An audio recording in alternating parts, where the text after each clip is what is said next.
একটু বুক ধড়ফড় নিয়ে বলি যে এটা একটা সমস্যা যে বুক ধড়ফড়ের রোগী কিন্তু খুব বেশি।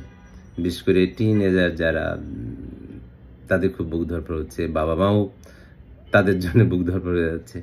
বুক ধড়ফড় কি শুধু হার্টের কারণেই হয়? না। যেমন ধরেন যে একজন খুব টেনশন করলো, অ্যাংজাইটি করলো, দুশ্চিন্তা করলো, ভয় পেলো, খারাপ খবর শুনলো। এটা কিন্তু এমনিতেই হতে পারে। তারপর তার যদি জ্বর আসে, তাহলে বুক ধড়ফড় করতে পারে। তার যদি পাতলা পায়খানা, ডায়রিয়া হয় তাহলে হতে পারে। গর্ভবতী মহিলাদের এমনিই হতে পারে। আ বুক ধড়ফড় হতে পারে। তারপরে হচ্ছে যে আপনি পরিশ্রম করলেন তাহলে বুক ধড়ফড় হতে পারে। আপনি যেকোনো কারণে বুক ধড়ফড় হয়ে গেল। কাজেই এগুলো হতে পারে। কারোর হরমোনের কারণে হতে পারে। যাদের ডায়াবেটিস আছে, ব্লাড সুগার কমে গেলে হতে পারে। থাইরয়েডের সমস্যার জন্য হতে পারে। ফিওক্রোমোসাইটোমায় হতে পারে।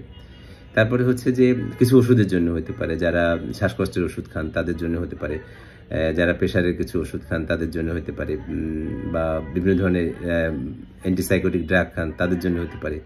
আর সর্বোপরি হচ্ছে হার্টের কারণে। হার্টের সবগুলো কারণের জন্যই হতে পারে। কাজেই বুক ধড়ফড় মানেই যে এটা হার্টের অসুখ, এটার মানেই যে আপনি প্যানিক হতে হবে তা না। বুক ধড়ফড় হলে আপনি যথাসম্ভব শান্ত থাকার চেষ্টা করবেন। কোন অবস্থায় কোন প্রেক্ষিতে হয় এটা আপনার চিকিৎসককে বুঝিয়ে বলতে হবে। তারপরে সবকিছু দেখে শুনে ঠিক করতে হবে যে আপনার এই বুক ধড়ফড়ের কারণটা কি কোন মেডিকেল কন্ডিশন এর কিনা। কাজেই বুক ধড়ফড় নিয়ে প্যানিক হবেন না। ধন্যবাদ।